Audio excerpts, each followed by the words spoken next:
Good morning, ladies and gentlemen. Could I have your attention for a moment? Welcome to the Sheldonian Theatre. Could I please ask you to keep emergency exits and walkways clear of personal belongings? And if the fire alarm sounds, please leave the building calmly via the nearest available exits. The stewards will guide you. In the interests of safety, could I ask guests who are seated in the upper gallery not to use the tiered seating as steps, but to instead walk along their rows to the steps situated in the middle and ends. Could I also ask guests in the area balcony to the rear of the building to take care when exiting via the steep staircase. Thank you for your attention and please enjoy the ceremony.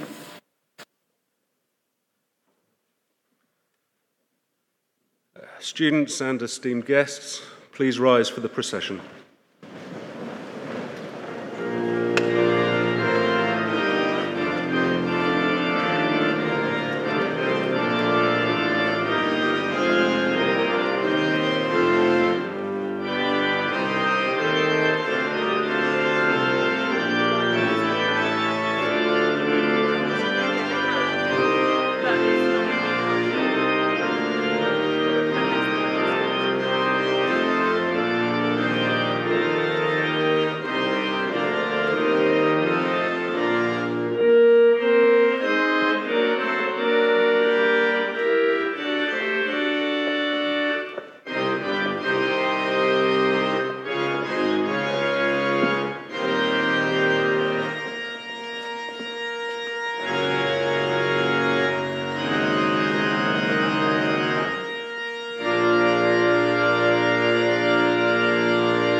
Please be seated.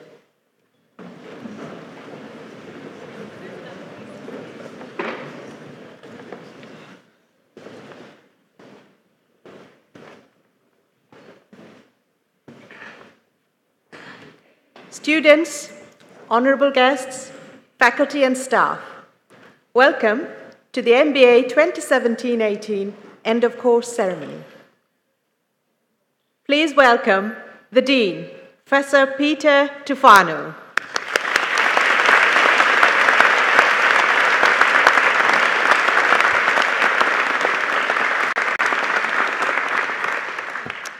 Okay, students, one last time. Good afternoon. Not loud enough. Good afternoon. Excellent. Welcome, MBA graduates, your families, your friends, faculty, and staff to this majestic Sheldonian Theatre for this closing ceremony. To this remarkable class, congratulations on all your accomplishments, and I'll talk a little bit more about that. Completing not only a rigorous and demanding program, but doing it in great style. So we're here in the Sheldonian to celebrate these women and men who represent the future of business and of society. And the Sheldonian is a very apt location for our celebration today. It symbolizes not only our hopes for the future, but also the power of young people. This majestic building is a symbol of the power of science, reason, humanism, and progress, the principles of the Enlightenment. Designed by Christopher Wren and built between 1664 and 1669, this is not a temple of wisdom given from above, but rather a venue in which we celebrate wisdom that we gain, humanism. The painting above by Robert Streeter is a symbol of reason. It depicts truth descending upon the arts and sciences and expelling ignorance from the university. The ceiling itself is a miracle of science. Notice how wide this stretch is and that stretch. Notice there are no supports. No one had ever built a ceiling like this before, held up by absolutely nothing. This flat roof without any visible supports is the product of the mathematical reasoning of another Oxford Don. And finally, not only did this geometric grid, never used before, support the roof, but it also supported tons of books that sat above us. And that was a mark of progress. And particularly fitting, Wren did this when he was 32 years old. This was his first major commission. He had just changed careers, and this was the first break that he was going to get. We hope that your work turns out just as well and as long-lasting as this building. By my calculations, you have 3 or 4 more years. but no pressure. We're here to celebrate these women and men of this MBA class of Oxford Said. You know them all. Sorry for my back. This is the nature of this auditorium. I speak to the students and not to you all. You know them as your sons and your daughters, your partners, your siblings, your nieces, your nephews, your parents in some case, your friends. We know them as students. But today, we celebrate them as Oxonians. Remarkable individuals. But today, when we celebrate collectively, we celebrate you as a group. On the first day, I think I might have suggested that while you came in as 330 plus individuals, you would leave as much more, and you have. What you've done in teams, large and small, is simply amazing. This program lists all of the competitions that you have won working in small teams. This week's capstone demonstrates, again, your team spirit. For example, our new podcast, produced by a team of MBAs. Your victory in the MBAs, where you competed against the best MBA programs in Europe and beyond, shows not only your individual skills and capabilities, but your ability to work as a team. You are an amazing class. And as we would say in Britain, and after 7 years, I'm starting to pick up the language, not bad. But I want to take a different direction from cheering. When you first began this program, I suggested that you needed to listen to a little voice. And that quiet voice might give you some guidance. And that quiet voice would be swamped by the noise of this place, of the world, of your classmates, of the myriad opportunities that are available to you every day at Oxford. I hope you've heard that little voice. To hear it, you may have had to quieten down, and you may have turned to mindfulness and meditation. There's substantial evidence, some of it by modern-day Oxford researchers, that meditation not only leads to greater relaxation, but much more. An increase in memory, reaction time, and physical stamina, a reduction in stress and depression, anxiety, and irritability, reduction in physical pain, improved relationships, and in business, superior performance. Mindfulness can be achieved in many ways, including meditation. Meditation typically involves quiet breathing techniques or structured forms of introspection. It may be odd to suggest that when we all get together, we sit here quietly and breathe deeply during the middle of the ceremony. But I think we can benefit from some of the principles of meditation, even in this glorious setting. One form of meditation is called an examen. In it, we're called often in the evening to reflect on our day. We recall the parts of the day that we're grateful for. In another part, we acknowledge areas we've done well. In yet another, as we conclude, we think about how we can do better tomorrow. And this meditation is one that I find particularly helpful. In that spirit, let's begin by thinking about what we're grateful for today. What has brought you joy? I think for most of us, it's not things, it's people. The people around us who have brought us the most joy in our lives. In that context, I'd like to start with some thanks. I'm grateful for you. I'm grateful that you chose to come here to be part of our remarkable community, and I'm especially grateful that you will always be part of this community, because that's what it means to be an Oxonian. Similarly, as I reflect on my gratitude, I have to thank my faculty and staff. They've chosen to devote their careers and their lives to making the school a great place, to deliver a fine education, to make sure that their research advances our thinking, to make sure that they live up to the values that we espouse. I'd like to especially thank Ian Rogan, our course director, the faculty represented here, the staff, and you'll hear from Richard Barker, one of your faculty members, and everyone who serves you today, from the people who teach you to the people who serve you food. I was wondering if you could join me in thanking them.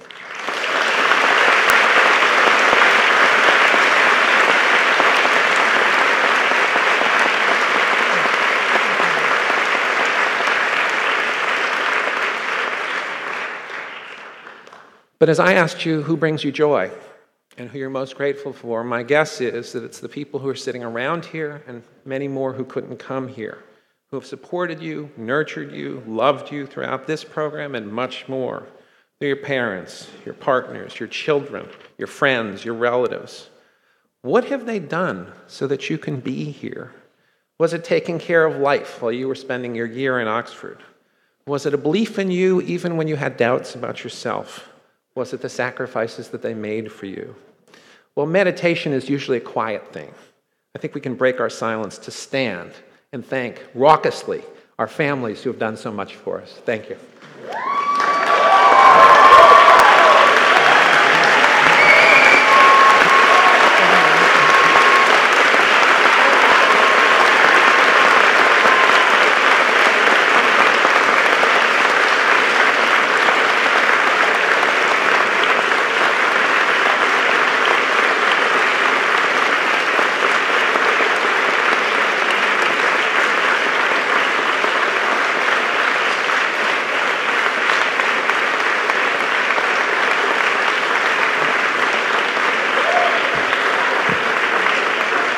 Thank you.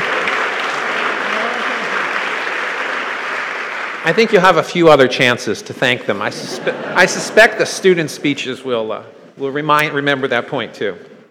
But an examen or an examen is not just about gratitude. It is reflecting on your day and what you're grateful for. It's also reflecting on what you've done well, and you've done so much well, individually and collectively. And we, as business, have done collectively a great deal as well. And read Steven Pinker's new book, for example. It catalogs in chapter after chapter, it's a little bit too long, all the many ways that society has progressed because of the work in civil society and in government and especially in business. But our job today, as we reflect at kind of right before you go to sleep, is to think about how you can do a better job tomorrow. And the question vexes me, as it should you, not only as dean, but somebody who thinks more broadly on business. By virtue of the wealth, influence, and power that we wield, and that is definitely a true statement. Now as Oxonians, when you go around and you tell people, I went to Oxford, they will think about you and look at you differently. As members of one of the world's most elite institutions, what is our responsibility? And you've heard me opine about this and preach about this. To whom much is given, much is expected. You've heard that pretty much from the opening speech in this place, probably until today. If not us, then who should be addressing the issues of the world? So in the spirit of Oxford, I want to take the other side. There's a powerful challenge to the argument that I strongly believe in. In a recent book, Winners Take All, the elite charade of changing the world, Anand Giridhar Hardis argues that the efforts by us and other elites are inherently flawed. Who are we to decide how to improve the world? In my family, the quote was, who died and made you king? Who elected us? Who selected us? Are we as business trying to dictate broader matters that should be determined by governments? Are we moving the deck chairs while the ship is sinking? Are we simply changing the system for our own benefit or avoiding truly hard choices? This is a very hard read, and I recommend the book strongly. And I've been reflecting a lot on it. You can't be in my position and argue business is a force for good and not take these arguments seriously. So let's reflect on what they mean. First, I have three reflections. First, as far as I can tell, no matter how we do it, our wealth, power, and influence as leaders cannot be undone. There's no neutral set of choices. Take, for example, Bill Gates. Bill Gates has chosen to spend a lot of his wealth in order to improve the education and public health of people around the world. He could have instead bought, yachts and planes. He could have instead invested his money and made a fantastic return. In each case, he's going to improve somebody's life. In one case, it might be people who might otherwise get malaria. In another case, it's people who build yachts. In another case, it's investment managers whose fee structures would have made them quite rich with his additional money. There is no place for us to hide. No matter what choice we make, we affect the world. So the first part of this argument says, whose right is it? We have no choice because power, influence, wealth, elite institutions, we were given these things. And we have to use them responsibly because there is no hiding out. Second, we need a set of principles to ensure that our actions lead to good. Now, there's a form of meditation where you repeat a single word over and over and over again. So what word might be useful to us as we meditate about what we can do better? Efficiency? Well, business has actually improved efficiency. Innovation? Sure, that works. Prosperity? Maybe. Purpose? We use purpose a lot. And I will confess, in my meditations, especially over the last few years, there's one word that I don't want to think about, but it keeps coming back over and over and over again. It's a word I don't fully understand. It doesn't roll off the tongues of the wealthy or of business leaders. It is not our rallying cry. I've never seen it part of a mission statement for a business school. We let others use this word, although it should guide how we think about what we do with our wealth, power, and influence. I dare say it probably doesn't figure prominently in many graduation speeches for business schools. So what's this word? What is it that troubles me when I can't sleep? And the word that I come back to is justice. Justice is the administration of fairness. Over the centuries, the concept of justice has not only vexed me, but pretty much every moral philosopher. Plato, Locke, Mill, and more recently Rawls have all struggled to understand this abstract notion of how we administer justice, how we administer fairness. Is it about doing the most good for the most people? Is it a natural or divine concept? Is it a contractual notion? Justice. To me, Rawls' theory of justice has great appeal. It can be understood for anybody who has ever been a parent. Imagine there are two kids who are fighting over a cupcake. Who's going to get what? The classic parents' rule, and probably a number of your parents know this rule, is let one kid cut the cupcake and let the other kid pick. So no matter, the first person knows that the second person gets to pick, and therefore they're going to do something that's relatively fair. Voila, justice. The administration of fairness. But in Rawls' more involved applications, and this is a much more elegant theory, justice involves being comfortable with a set of rules about how we allocate who gets what without knowing which choice we're going to get. Should we reward talent? Should we reward effort? Should we reward outputs? Should we reward financial inputs? Should we reward contributions to others? Should we reward need? Each of these produces a fundamentally different system. If we reward talent, then we produce a meritocracy. If we reward effort, we produce a system of justification by deeds. If we reward financial inputs, we produce shareholder capitalism. If we reward need, we produce a version of the preferential option for the poor. Each of these is important, but very different ways of thinking about the world. The aha, as it were, in Rawls, is that we have to determine our reward structure before we know who it applies to and whether it applies to us, whether we're going to be talented or not, rich or poor, born in a kind of a developed community or a less developed community, whatever. Because we don't know how we're going to benefit, we need to be comfortable that any rule that we set up will be fair for anybody who it applies to. We are fundamentally like the second child in the parent solution. I didn't do justice to the concept of justice. That was, by the way, the closest I got to a joke. But the thing to take away from this is that we can only conceive of justice when we think about other people. It's only when we conceive of the world from somebody else's perspective that we can begin to administer fairness. And in our nightly meditations and in how we use our wealth, power, and influence, we'd be well advised to reflect on justice and how our actions influence others. What reward system do we create by the systems we create and by the actions we take? My third and final point, I'm almost done, speaks to our particular responsibilities as Oxonians. Today we celebrate you who are embarking on the next phase of your careers. But this building is used for lots and lots of purposes. And about 18 months ago, in this very building, right sitting there, was Byron Stevenson, who was honored with an honorary doctorate. I don't know how many of you know Byron Stevenson. He's an amazing, inspirational lawyer and social advocate. His point was that the opposite of poverty is not wealth. The opposite of poverty is justice. The opposite of poverty is not wealth. The opposite of poverty is justice. We are the opposite of poverty. How wealthy are we? In terms of our families, in terms of our financial resources, in terms of our connections. So if the opposite of poverty is justice, and we are the opposite of poverty, then we must be just. We must adopt justice as our guiding principle. What does that mean? Martin Luther King and the former US President Obama and others like to use a quote from a 19th century clergyman, Thomas Parker. Parker's a pretty odd dude, so if you ever want to Google him, you can find more about him. But great quotes. And his quote that they love to use is that the arc of the moral universe is long, but it bends towards justice. And it's a great quote for a graduation speech, but unfortunately, I don't think it's true.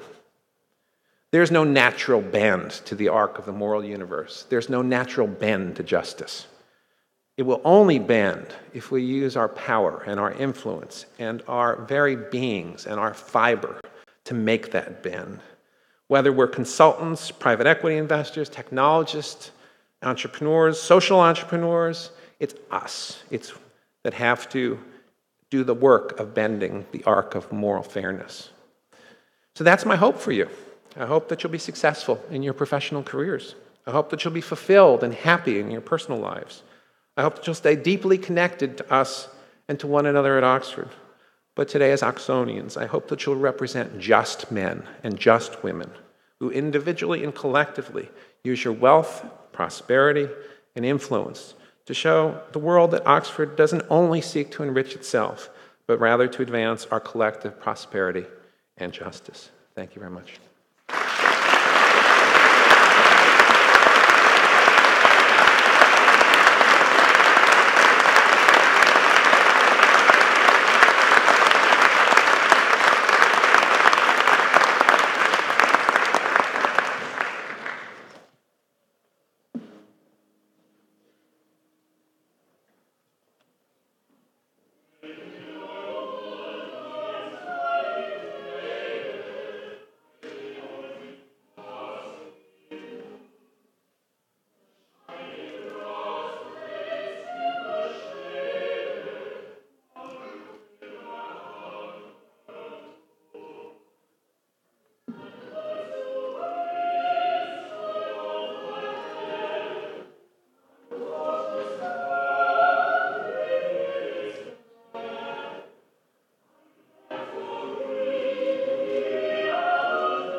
Hello, my name is Ian Rogan, and I am the MBA Program Director, and it is my pleasure to introduce our next speaker. This year, for the first time, and in what we hope becomes a tradition, we surveyed the class to ask which member of faculty they would like to hear from at their end-of-course ceremony, and they chose their accounting professor.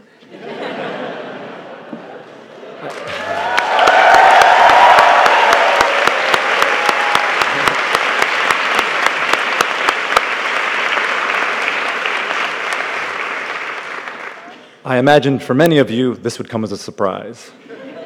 But at Oxford Saïd, this is no surprise at all, because I would argue, and I think this is probably true, and we should actually go to prove this, I'm pretty sure Richard Barker teaches the most popular, most highly rated accounting core class in the world of business schools anywhere.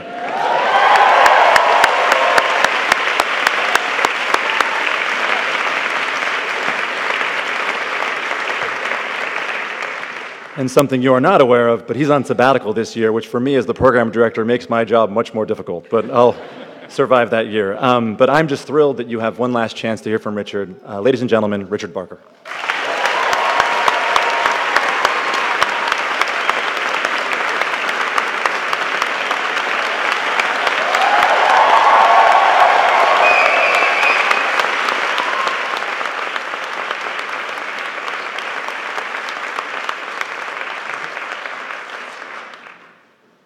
Thank you. It's lovely to see so many smiling faces here, completing the MBA program, especially because the fact you're all here means that you've survived, not just the program, but in particular you've survived the core course in accounting, right? You've been to the classes, and most importantly, you've survived the exam and passed all the questions and so on. So well done you. I am on sabbatical next year, as Ian described. The reason I'm on sabbatical next year is not because I'm entitled to it and whatever else. It's because this year is so good that anything else would be a disappointment. So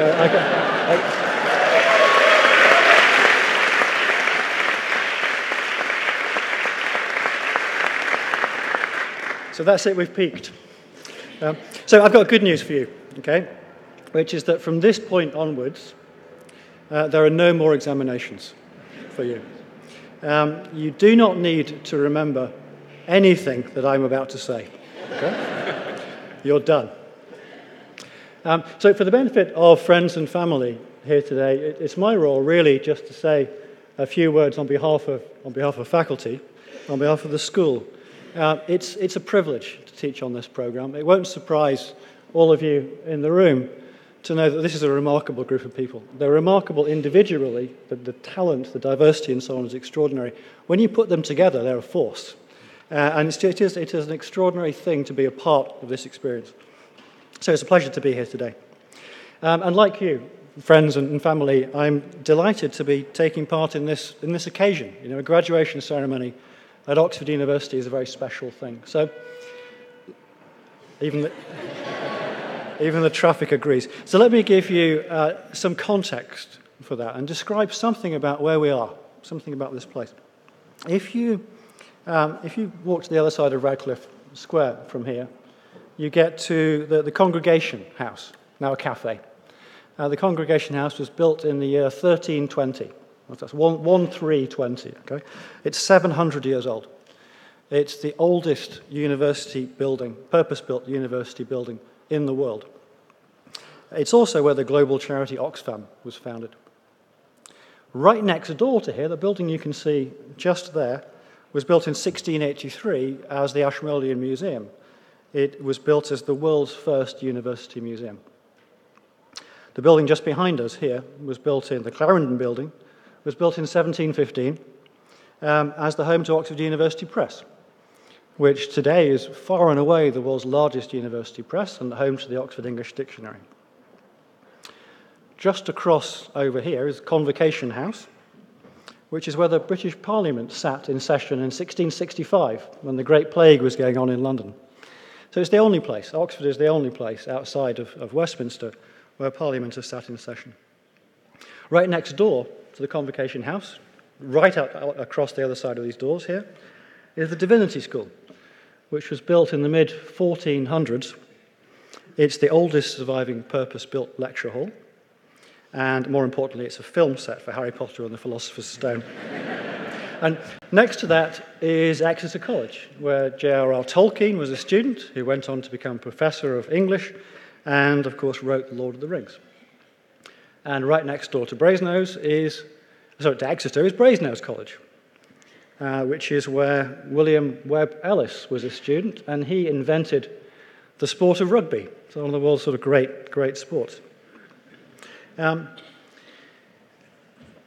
on a note of humility, Brasenose is also the college of British Prime Minister David Cameron. He is the first of most likely 2, possibly more, Oxford Prime Ministers to lose their jobs over Brexit.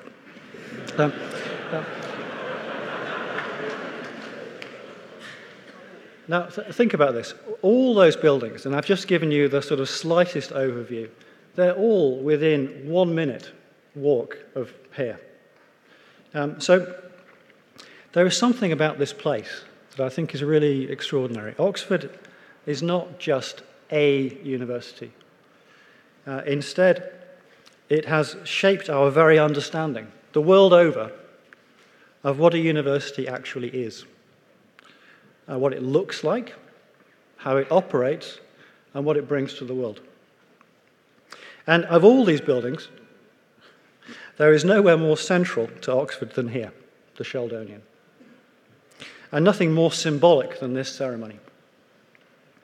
And it would not be the same without you, obviously, but also without family, friends, and loved ones in the room. This latest current chapter of Oxford's long history belongs to you. Now, of course, Oxford is rightly famous for its people, for women and men with impressive talent, and for the extraordinary diversity of community. It's an incredible place. And so why, you might wonder, and Ian's mentioned this already, when asked to nominate from this world an inspiring and motivational speaker, did you, the MBA class, choose a professor of accounting? I don't know either. Seems like a basic error to me. But let me give you an accountant's perspective on the room, what I can see here, okay? Are you ready? Are you ready for this? Right? This is... It's not a test. It's okay. Okay, so as I look into this room, most of you are seeing this sort of incredible ceremonial space that Peter described and so on. What I see is 2 blocks. I see a block here, rectangular, right, of equal and opposite size to a block over here, which is also right here. You see where I'm going with this, right? So what I see in the room in front of me is a balance sheet. Okay? And the implication is that everybody sitting on this side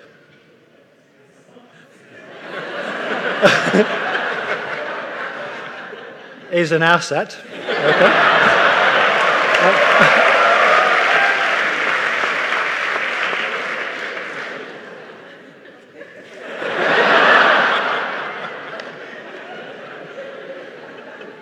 And everybody sitting on this side is a claim on an asset.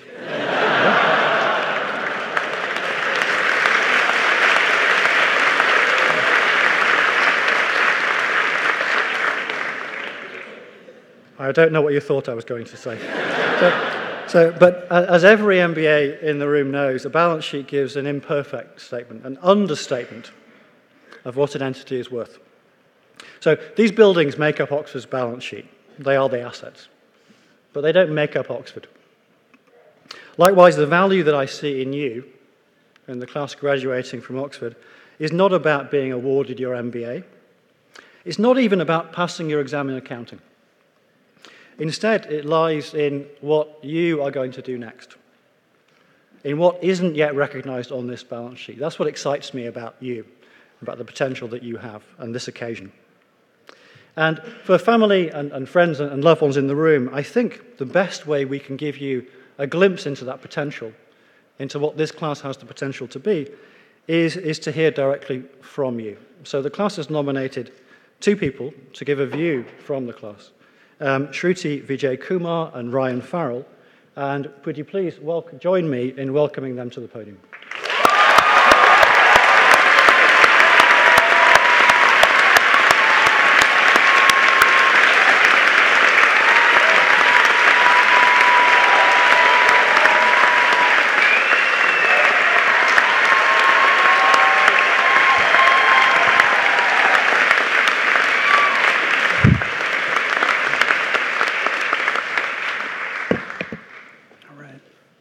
Before I begin, I just want to say what an honor it is to be here today. And by here, I don't mean in this historic setting, or on this occasion, or as a speaker, but as a member of the class of 2018, one of the most accomplished in this school's history. Now, I don't remember where we ended up in the business school rankings this year. But what I do remember is when we went up against the best in the world. This was a class that won over 20 case competitions in 8 countries, a class that won the MBATs, a class that featured Rhodes Scholars and Global Shapers, Skoll Scholars and TED Talkers, a class that featured some 30 under 30s and some hard-working parents over 40.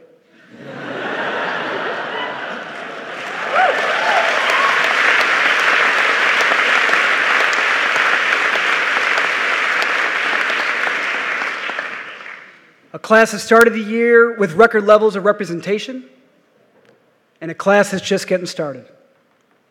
And I can say this because I was a part of none of those achievements. There is certainly much to be proud of, and you deserve a round of applause.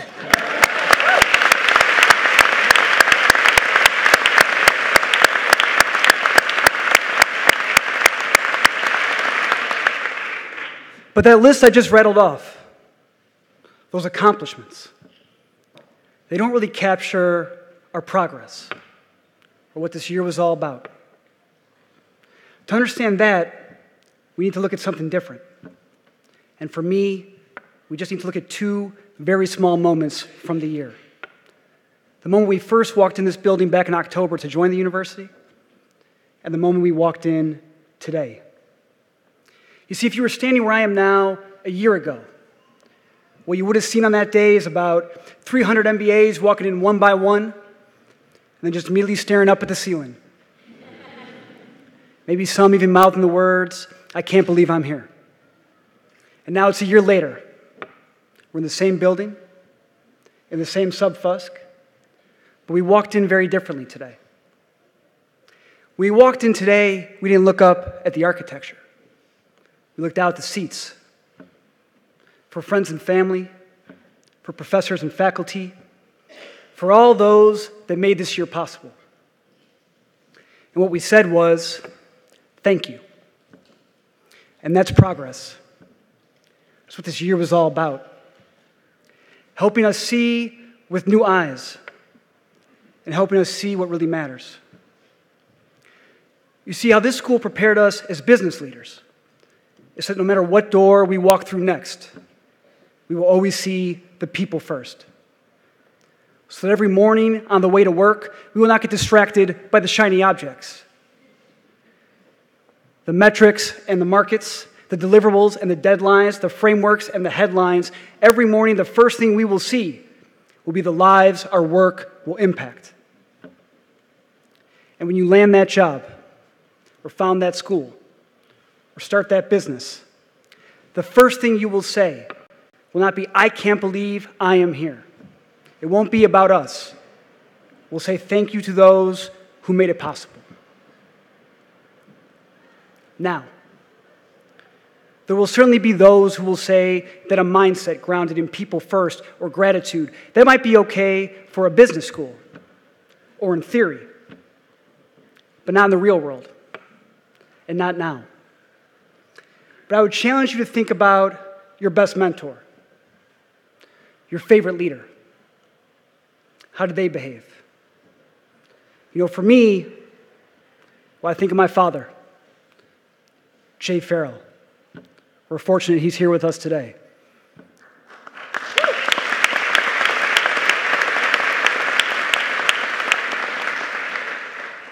And to understand why, all you really need to know from his career is how it ended. You see, about 30 years ago, he and some folks from Chicago, just a couple knuckleheads, they started a small business, and they grew it into a bigger business. And at the end, to thank him for his years of leadership, they named a little part of the office after him. And for the dedication, they created a little sign. Now, the sign didn't talk about growth or awards or rankings. It's just a single sentence. It said, Jay Farrell, he treated everyone like family. Class of 2018, My wish for you is that someday you get a sentence like that. But I also hope it's a little bit different for you than it was for him. You see, for my father's generation, when you talked about family in the context of business, the scope was more limited. Family was your company, maybe your clients, your customers. In our generation, we need to start there. But we also need to go further. What this school taught us is we need to think bigger, think expansively. My wish for you, at the end of your career, I hope what they'll say about you is that you treat everyone, truly everyone, from shareholders to stakeholders, from the boardroom to the break room, from people to the planet, like family. Thank you so much.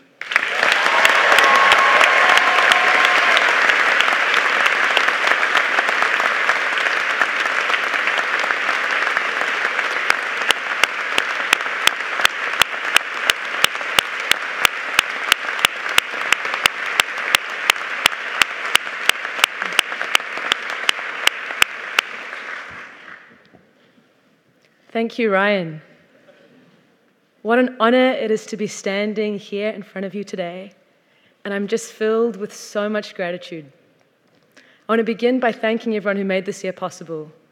Our phenomenal faculty who've challenged us, been so patient with us in classes, the support staff who've worked tirelessly behind the scenes at SBS, our families miles away, our loved ones in this theatre today, all the friends, the mentors, the teachers, the colleagues that have shaped our lives, our careers, and made it possible for us to even be here in the first place. My heartfelt gratitude to each one of you, wherever you might be.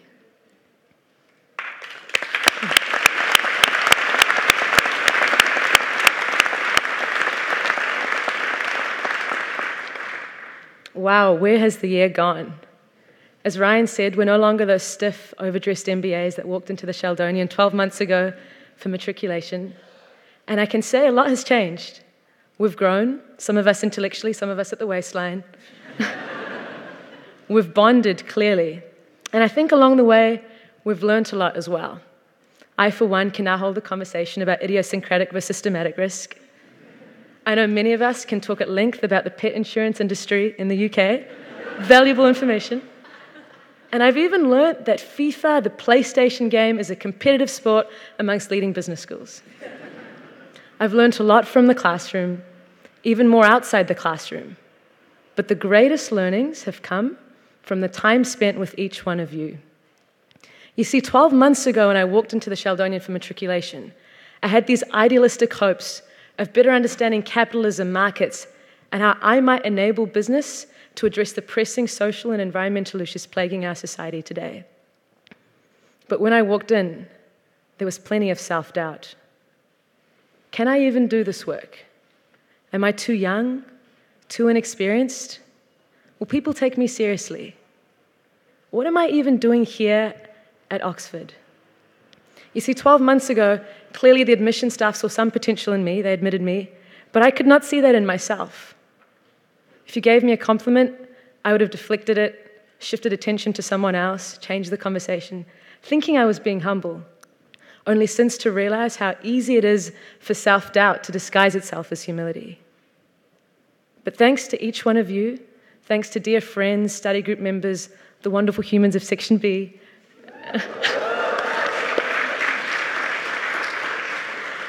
and all of you in the other sections too, I've come to... We love you all. I've come to really recognize my own value. I've learned to quieten this part of my brain that's so self-critical and begin to finally see and embrace and accept my own strengths. It's a gift that I cannot thank you enough for, to walk in here with mounting self-doubt and to leave today feeling so empowered and so confident. That is what progress is. And that's thanks to each of you. If we cannot see our own value, our own potential, how are we ever going to have the impact we wish to on this world? When I walked into the Sheldonian 12 months ago, as Ryan said, I remember gazing up at the stunning architecture at the Art and thinking, wow, here I am at the world's finest institution. I remember thinking I finally come to the place with the leading scholars, business champions, innovators, and I can get answers, solutions from them, learn about the things I care about. And we've been so spoiled, hearing from Paul Polman, CEO of Unilever, champion of responsible business, hanging out with Malala, education legend, hearing from Hillary Clinton. We have been spoiled. But if there's one thing I take away from all these interactions, it's that even these heroes don't have solutions. There are no answers. They are asking questions and seeking progress just as much as I am, just as much as we are, and that you and I have just as much a chance to crack these challenges and move our society forward. It's something I wouldn't have had the confidence to say 12 months ago, but after getting to know each of you, I can say with deep conviction today. When I walked into the Sheldonian 12 months ago, I was curious what role this MBA would have in my broader career. What would be the next stepping stone? Where would I lead to next? How would I keep learning and growing? As I stand here today, I realize there are no more stepping stones, that this is it, that it is time to jump into the ocean and go full, head first into the things I care about. And there's still a little bit of self-doubt. There's this voice that pipes up every now and then that says, just stay another year, do an MPP, learn some more. Go work for a big institution, join the UN, they'll make you more credible, you'll keep learning there. But the reality is, we're never going to be more ready than we are now. We are flipping Oxford MBAs, guys. And the time is now. The longer we wait, the harder it is going to get. And as you're aware, the world is a fractured and fragile place. Economically, socially, politically, environmentally, the crises we've seen over this past year are horrific. The world needs people to step up and reimagine how it looks, how it works, how people are treated, as Ryan said. If not us, who? And as we've heard, this class has stepped up to every challenge so far. Every case competition we've entered, we've placed, if not won. The MBATs we've dominated. What if we could now step up to the biggest challenges that our world is facing? But I do know this is something we can't do alone. Any growth, any learning I've experienced is only because of each of you. You've shown me my light where I could not see it. You've called me out when I've sold myself too short. You've inspired me, encouraged me, journeyed alongside me. Just take a moment to look at the people beside you. These phenomenal humans that you've had the privilege of spending an entire year with or sending your kids or partners to spend a year with. These have been my biggest inspirations. You have been the truest demonstration of confidence, courage, and vision. Be it the courage that the English second language speakers show when they pipe up with the most profound contributions in classroom. Be it the incredible discipline our athletes have shown in pursuing sport at the highest level. Be it Lynn, mother of 3, rejecting a CFO job to pursue her business to empower women full-time. That is my inspiration. This is true courage. My friends, if there's one thing I've learned this year, it's that more than the degrees we acquire, the skills we develop, the networks we build, more than the brands on our CV, it's deep confidence in ourselves and our value and deep confidence in each other that will help us step into our fullest potential. And so as I leave you today, I urge each and every one of you to think expansively, to think big, to dare to dream more than you have ever dreamed before, to have deep confidence and faith in yourself, in your abilities, in your value, in your worth, and to always remember that there are 330 phenomenal humans backing you and believing in you every step of the way. Thank you.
I shall now present the MBA 2017-18 students. Please may I ask you to hold your applause until the final student is presented. Safa Abdel Rahman.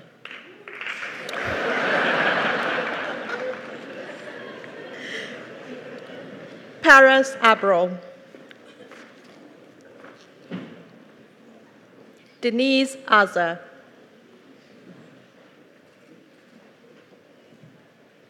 Edna Addo. Pemi Ayabusi. Rajan Agarwal.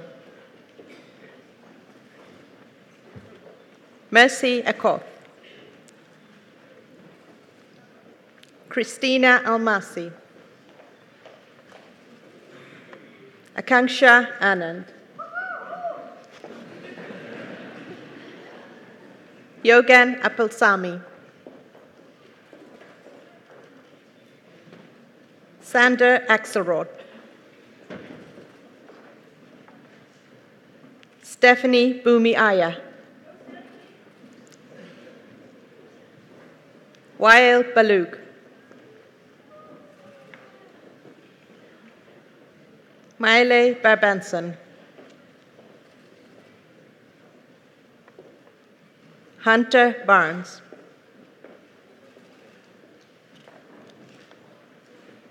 Emily Barron. Aaron Burknick.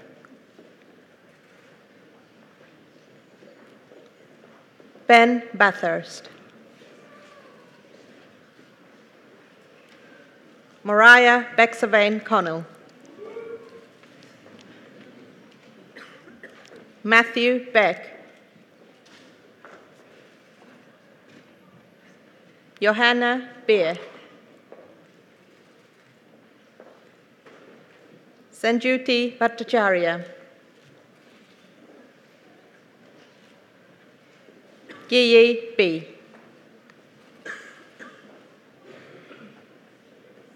Svetlana Buchevcha. Eleanor Brown.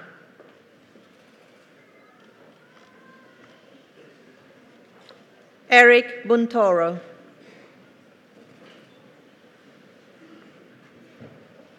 James Barton. Michaelan Butler.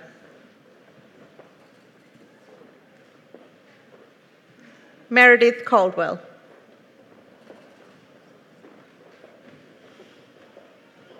Monica Camino Mata. Luke Kirby. Colleen Carroll.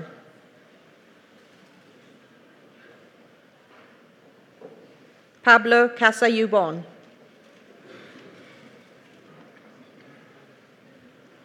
Taylor Queso. Anna Sika. Roy Chaya.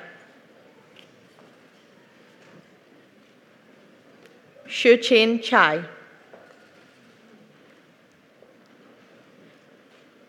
Carl Chan. Weiyang Chan. Huwook Chang.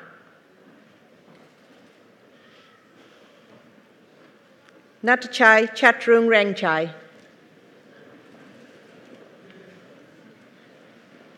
Eduardo Chazan.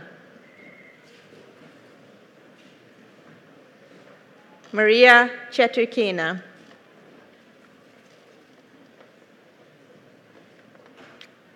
Zhang Chua.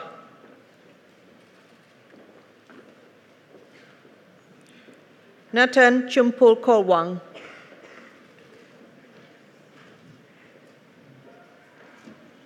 Azul Simaman Sariego. Pierre Ludovic Claude.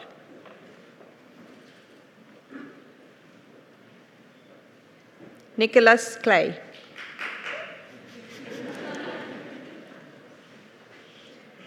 Charlotte Clune.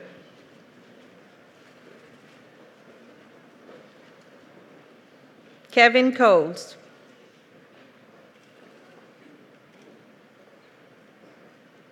Erin Connors.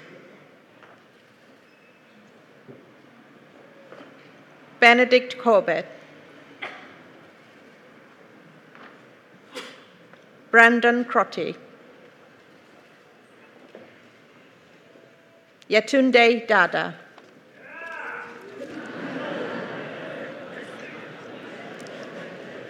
Mongol Dalal.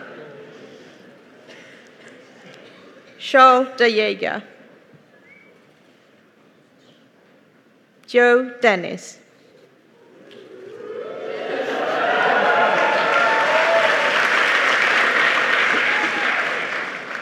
Eamon Devlin.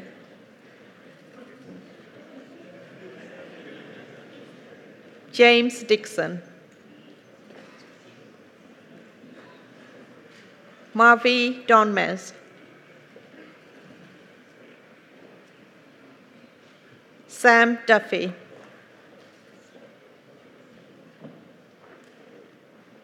Nikhil Dugal. Emily Durfee. Mustafa El Akari. Hadi El Hibri. Alisa Ely. Ryan Farrell. Lisiate Fafita. Sandra Fisher-Martins. Amanda Foreman. Charlie Forrest. John Forrestal.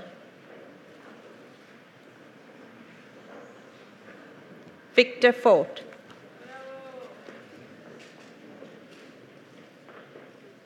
Luke Friesen.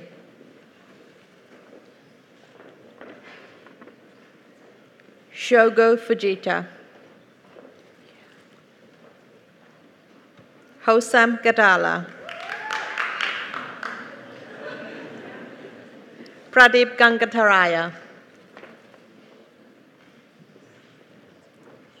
Teshil Gangram. C.J. Gans. Andrea Garavaglia.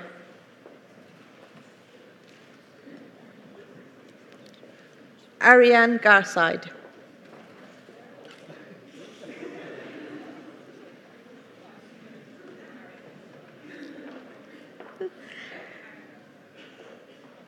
Harriet Garside. Oh, Ariane Garside, sorry. Riccardo Gasparini. Jun Ge. Chrysanthi Giorgio. Alexei Gevlich. Arbak Joker. Steffi Go. Chenjuo Gong. Caroline Gordon.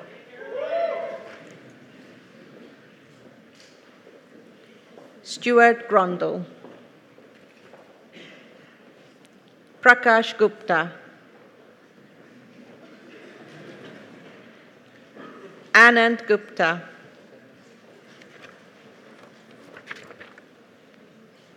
Bolash Jaffrey.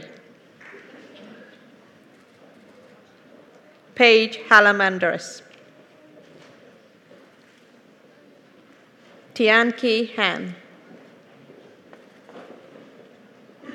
Tiffany Handley. Nasimul Haq. Monica Hariharan.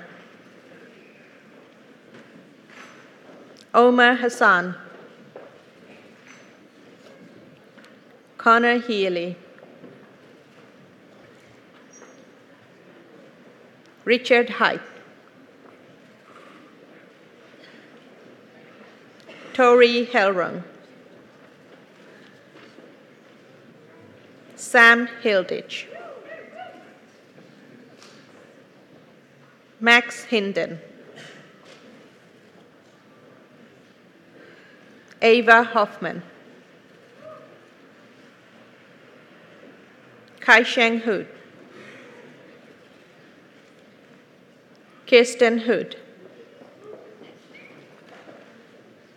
Nicholas Howell Horseman, Nicholas Hook, Arthur Hughes Hollett, Ahmad Ibrahim,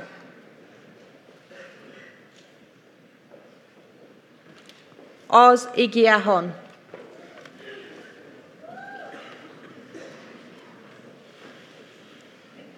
Tosh Eo, Lucy Ijatomi, Itua Ioha,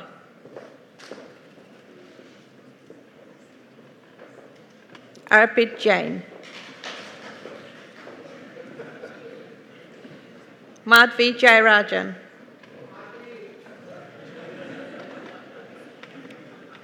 Shochi Jha, Rich Jha,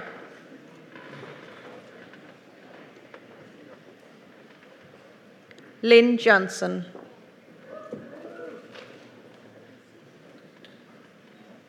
Karan Kanuga,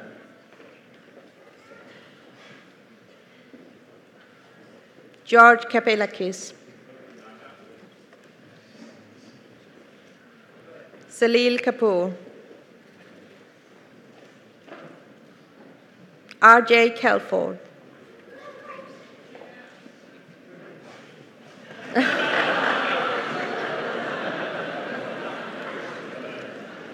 Anna Karapesh, Melina Koitil,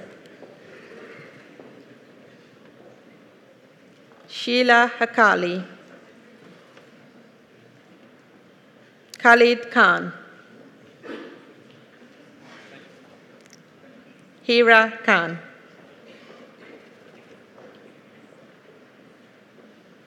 Francis Kiasisua, Napat Kiat Yudachart,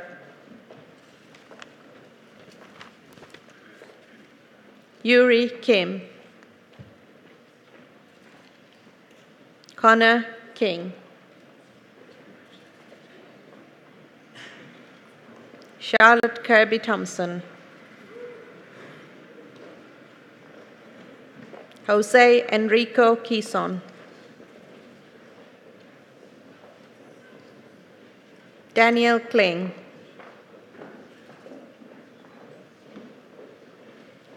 Vitor Kneip,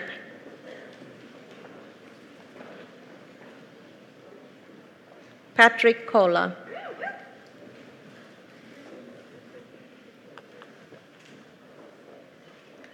Olya Krestianinova, Pranait Kumar,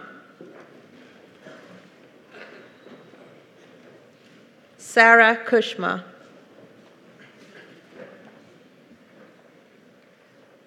Hani Kusumawardani, Zila Labram, Courtney Ladd Reinfrank, Lauren Ladd Reinfrank, Max Langer,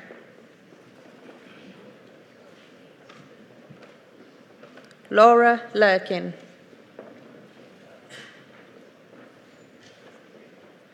Bethany Larson,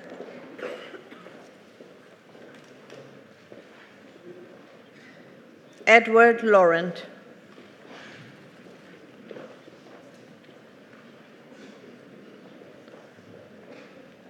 Brayman Leake.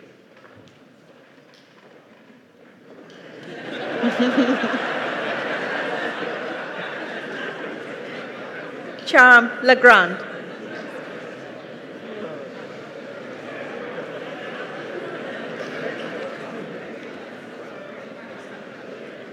Emily Lasham.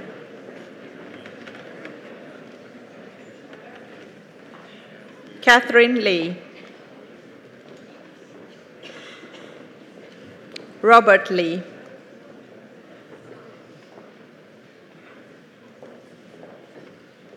Andre Lim.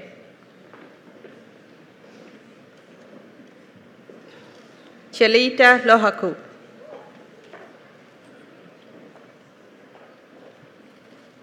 Richard Liu.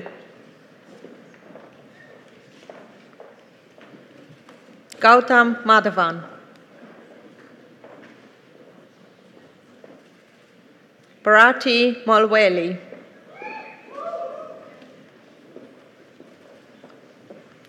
Ian Mandale.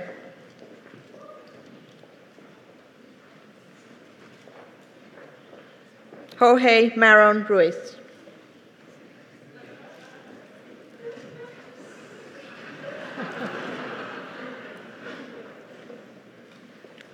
Adateo Martins.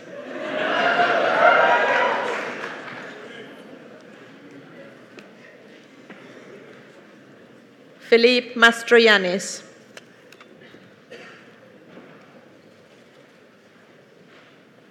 Catherine Matthews. Londelikazi Mazule.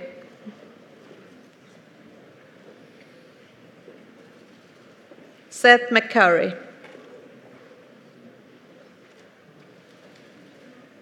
Morgan McGovern.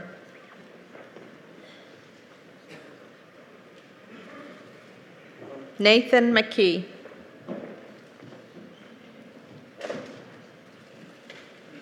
Alec McLaurin. Patrick J. McQuillan.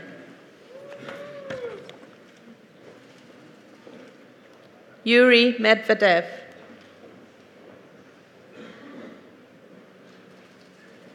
Sakina Mahaney.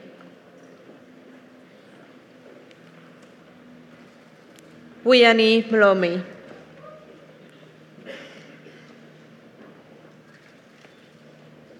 Brodie Middleton. Gabriella Millard. Shota Mura. Aniban Mondal.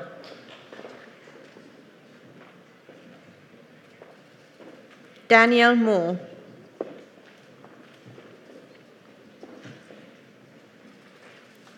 Will Morse.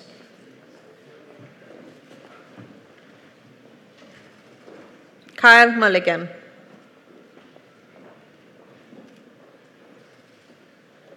Dina Nadeem. Shruti Nagulavancha.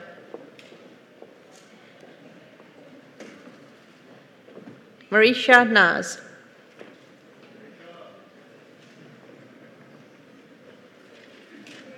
Boulay and Lovo.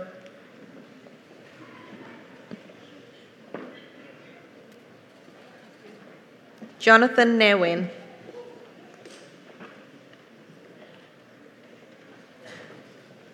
Valentine Nuroge.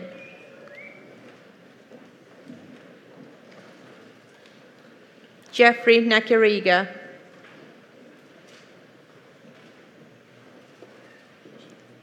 Tatenda Nyamuda.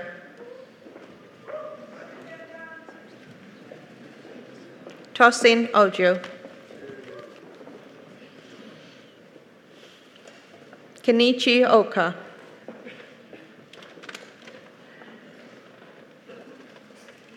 Halima Omogefo. Bayo Owolabi.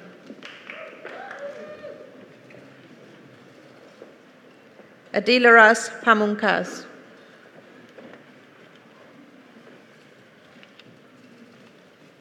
Jinhon Park.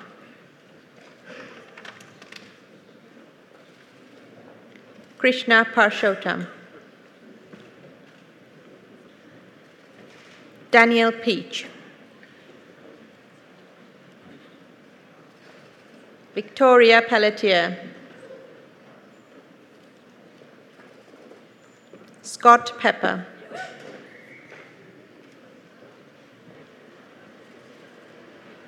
Erica Petrizzi. Sandra Phillips.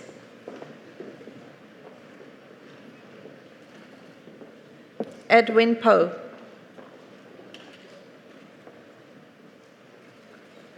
Koranit Pumvisaid.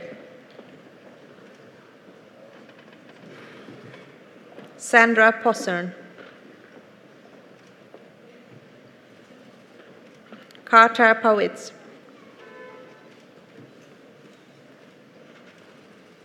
Napala Pratini.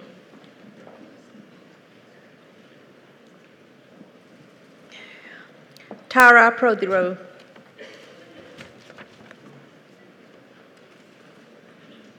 Neetu Puranikmath.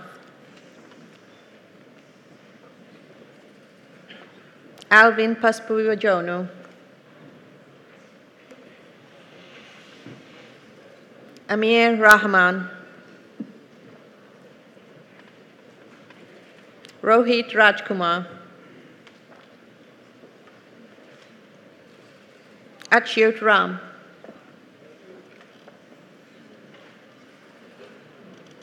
Prem Ramachandran. Tara Ramanathan.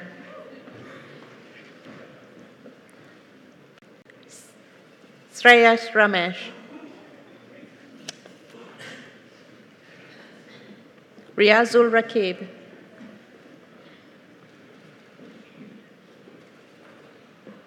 Gerard Redka. Rodrigo Reyes Izquierdo.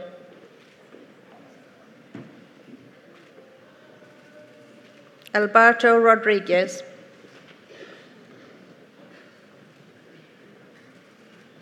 Isadora Ruiz Diaz. Valeu, Isadora!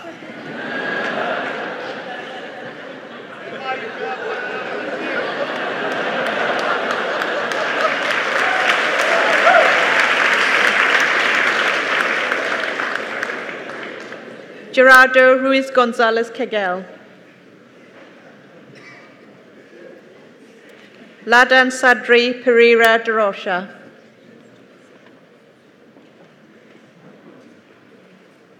Rohit Sajja. Aya Jennifer Sakaguchi.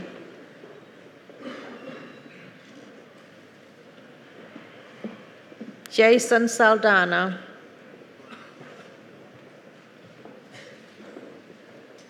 Michael Satiano.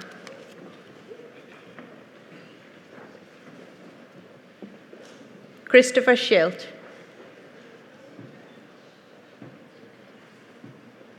Kim Scriven. Sidya Sanani. Kunal Shah.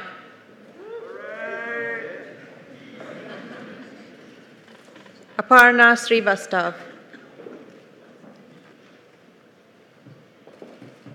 Katie Slanker.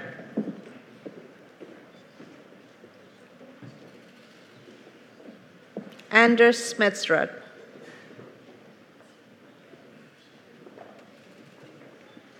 Jennifer Snape.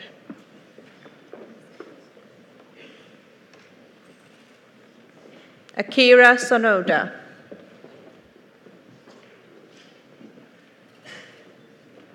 Gaurav Sood.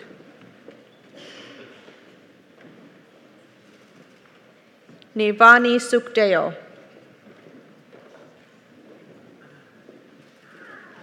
Sharat Srikumar.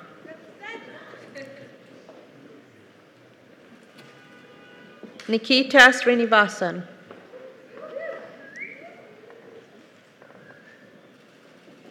Stanley.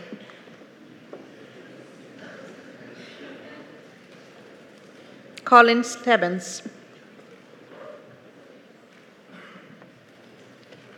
William Stormont.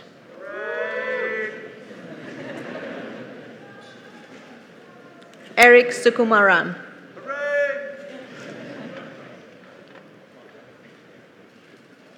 Lionel Sumner.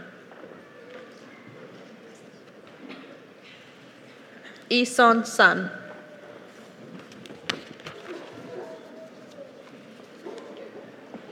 Ashley Tabb.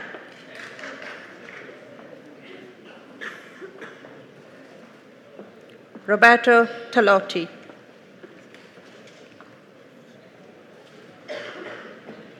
Joanna Tam. Jackson Tan.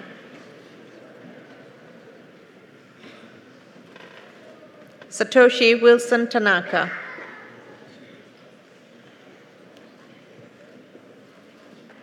York Thititan Yapat.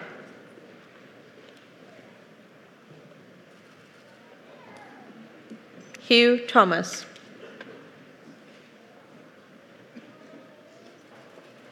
Igor Tishenko.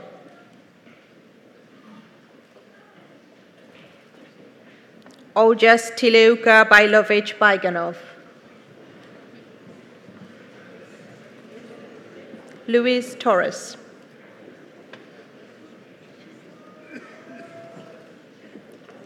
Camila Toscana Rodriguez. Crystal Trejo Green.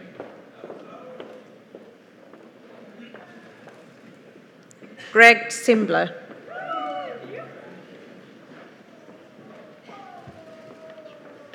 Nikita Turk.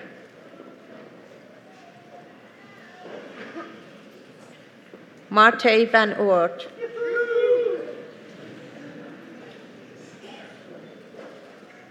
Brad Vanderford.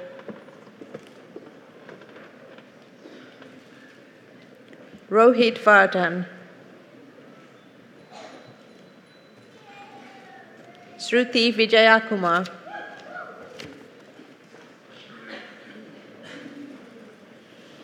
Karen Vilas.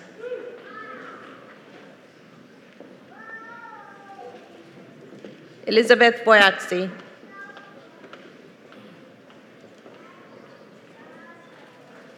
Ash Walker.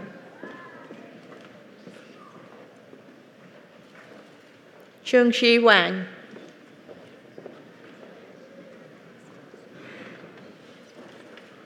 Kanan Wang.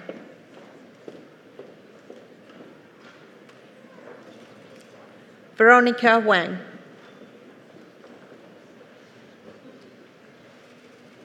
Ying Wang.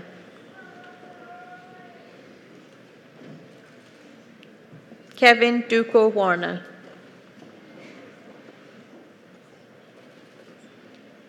Patrick Watson.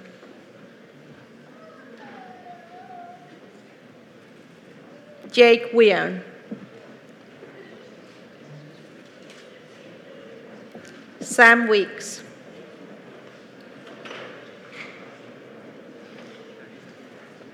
Wasma Wiesel.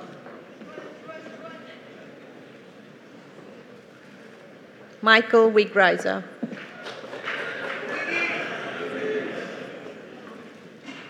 Alex Williams. Ben Wilson.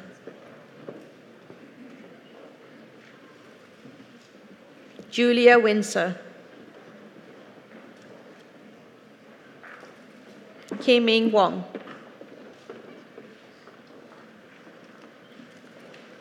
Natalie Wong.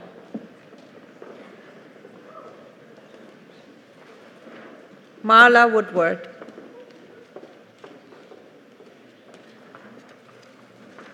Ginny Xiang.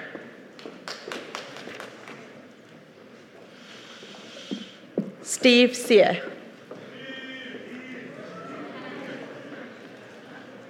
Tina Young.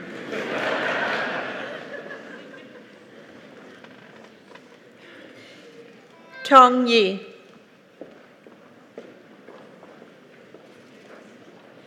Takuro Yoshimura.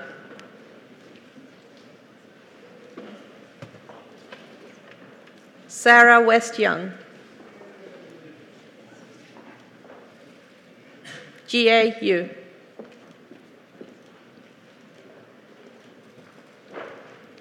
Lian Song.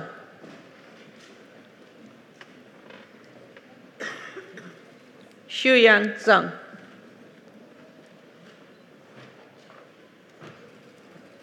Caitlin Zhang.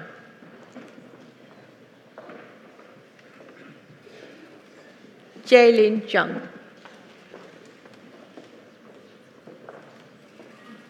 Min Min Zhang.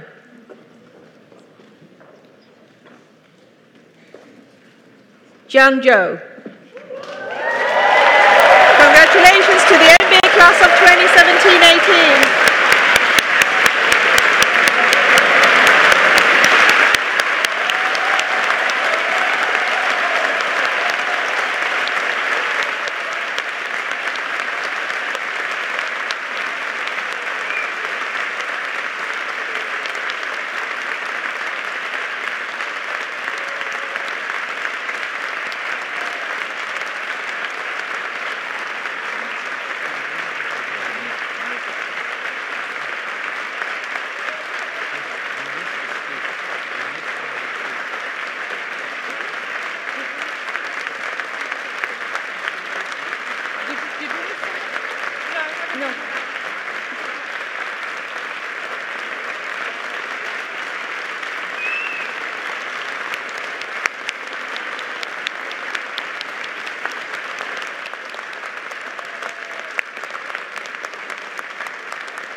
would like to take this time to formally recognize those students who have achieved the Dean's List for all 3 possible occasions. This is an extremely impressive feat on what is a challenging and diverse program. I would like to ask the following students to come up and collect their Dean's List prize. They are Eleanor Brown,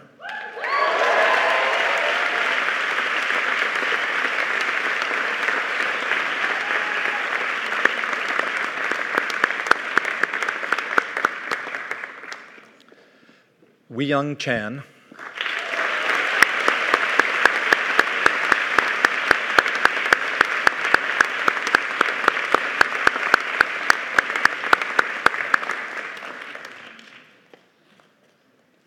Charlotte Clune,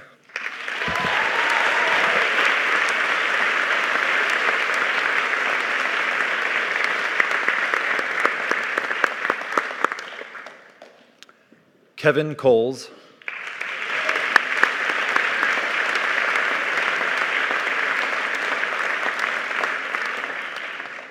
Emily Ann Durfee,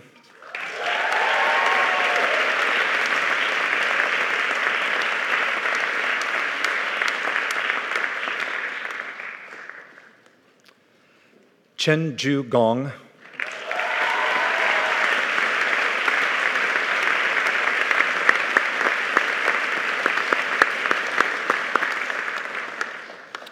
Connor King,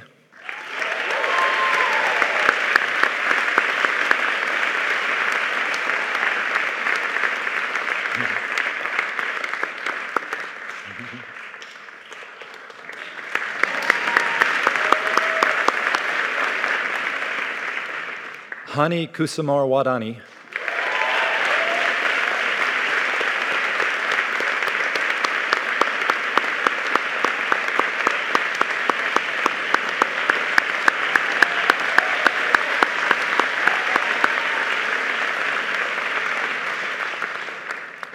Richard Liu,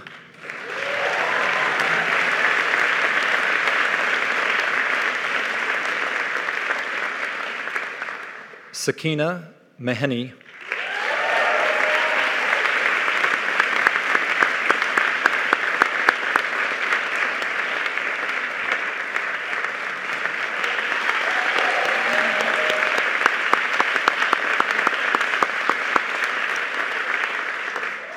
Pravershan Murugasan, who is not able to join us today, but we should still applaud. So.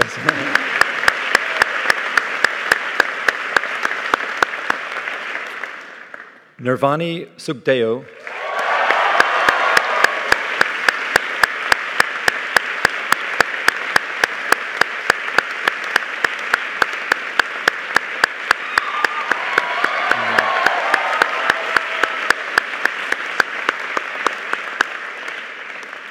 and Nicholas Tang, who also is not able to join us today, but let's still give him some applause.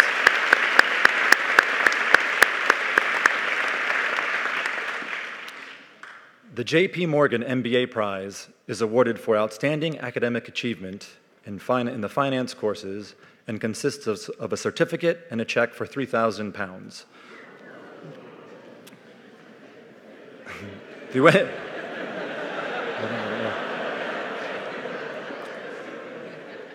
You now wish you studied harder in finance, sorry.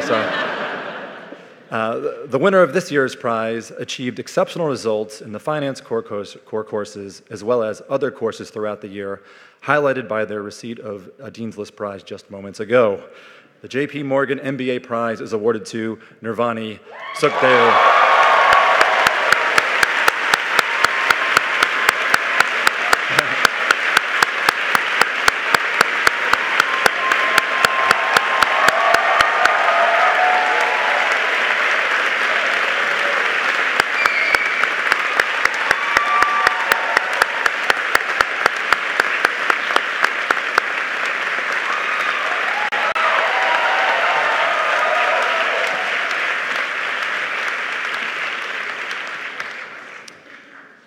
You've all done so well. Congratulations. But finally, we come to the Said Prize, awarded in recognition of outstanding academic accomplishment and contribution to the MBA class and to the wider school community. This prize consists of a certificate And thanks to the continued generosity of the Said Foundation, a check for £10,000. Don't you all wish you had studied hard? This year's winner just moments ago achieved the Jeans List Prize, not an easy feat for such a challenging program. Though perhaps this shouldn't be surprising, as she received a first-class degree in politics during her time as an undergraduate. I spoke of justice. I think the history of this person suggests that they've had some experience with working on justice issues, gender equality issues. Here in Oxford, they've been a member of Jesus College. She's been a member of Jesus College, founded by Queen Elizabeth I in 1571. She's also studied with another university department, completing our 1+1 degree with a master's in public policy at the Blavatnik School of Government last year. Originating from Australia, our winner has been an active co-chair of the Global Business, Government, and Politics OBN throughout the year, offering some hugely successful and well-attended events at both the school and the wider university. I am thrilled to announce that the winner of the 2017-2018 Said Prize is Eleanor Brown.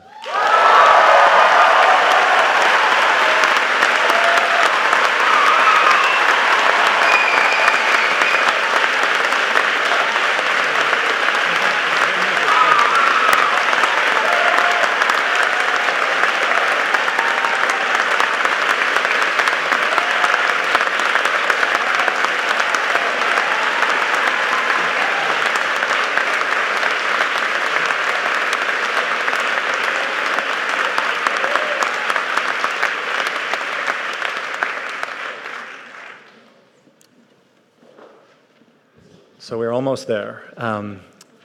Before we come to a close, I would like to first just invite everyone here, all our students and guests, to a celebratory reception that's taking place at the business school immediately following today's ceremony. And I think the sun may actually come out, so, but we have plans if it rains, so don't worry. So join us for that, please. I would like just to extend some thanks again. I think we cannot do that enough. Thank you to the class, thank you to the dean, thank you to the school senior leadership and members of faculty who are here today, but also who really allow this program to exist, particularly the program staff who have done a huge amount today, but also throughout the year. I benefit a lot from their work, so thank you guys, because you help me all the time, so thank you very much.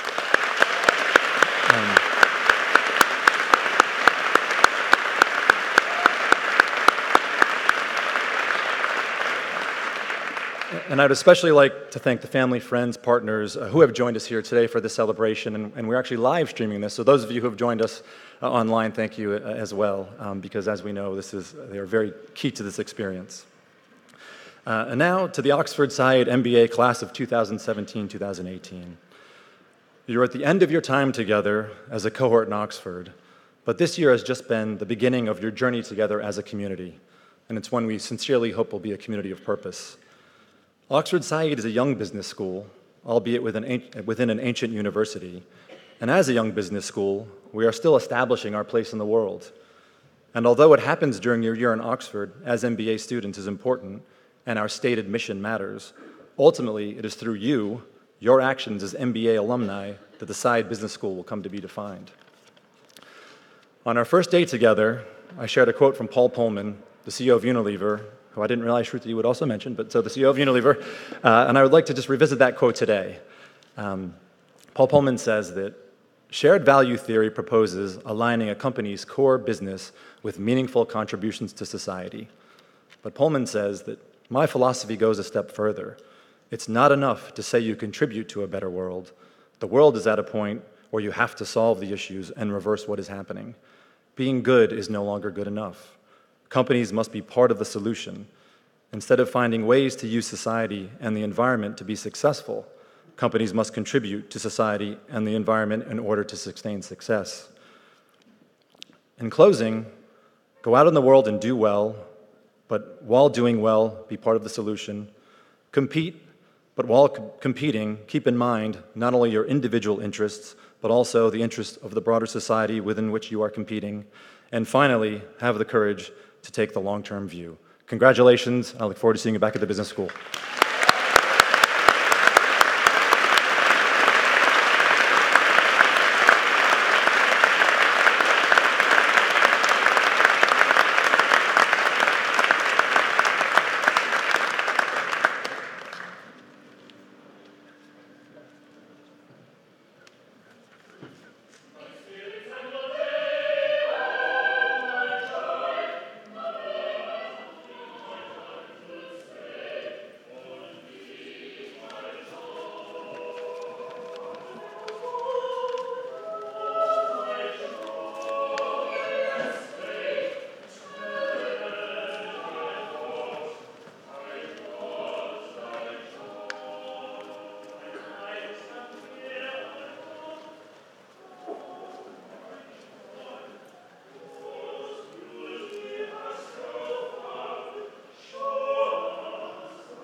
please rise for the procession.